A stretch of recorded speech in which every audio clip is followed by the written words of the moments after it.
Joining us right now is Jeremy Siegel. He's professor emeritus of finance at University of Pennsylvania's Wharton School of Business. He's also the chief economist at Wisdom Tree.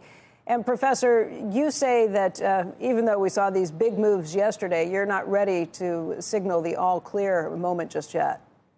Yeah, well, Becky, we are much better off than we were at this time yesterday, but are we as good off as we were 3 months ago? I don't think so. Actually, interestingly enough, with the 125% tariff on China, the 10% blanket tariff, the average tariff actually went up yesterday with the raise in China, and JP Morgan calculated at 23%, which right now is higher than the Smoot-Hawley tariff at this moment. So, you know, we're not out of the woods on the tariff. I mean, we'll see what gets negotiated. It definitely, will have to be a negotiation with China. I don't know whether Trump holds as many cards as he thinks he holds on that.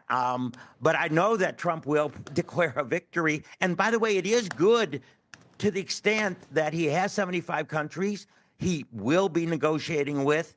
But the shock of what happened, I don't think you can get that out of consumers' mind or investors' mind for quite a while. And so I don't think we can challenge those February highs for quite some time. And again, that is just a situation of people being burned in the past, thinking like, okay, we got to wait and see how this really falls out? Yeah. Well, but the fact is that you still have a big tariff on you, which is gonna raise some prices. The fact that, oh my God, this volatility, I hadn't seen that. I didn't expect that. Could that happen again? Listen, I've got to be cautious about equities.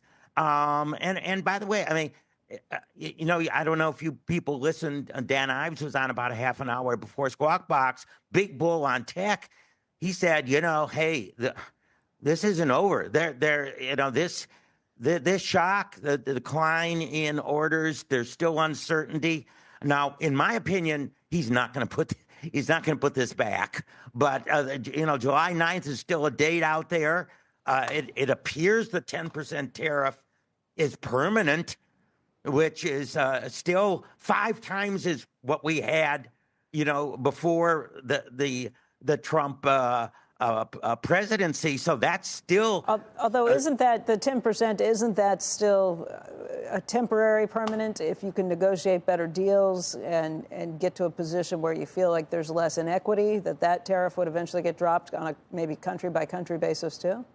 Yes, hopefully that will. That is across the board, and we'll see what happens. Listen, even if we negotiated, I mean, if every country said, let's go to free trade, all right, U.S. would still have a trade deficit. I mean, it's part of being a reserve currency. We pump out capital, the world uses it. They use it for transactions. They use it for liquid assets. We had a $900 billion trade deficit.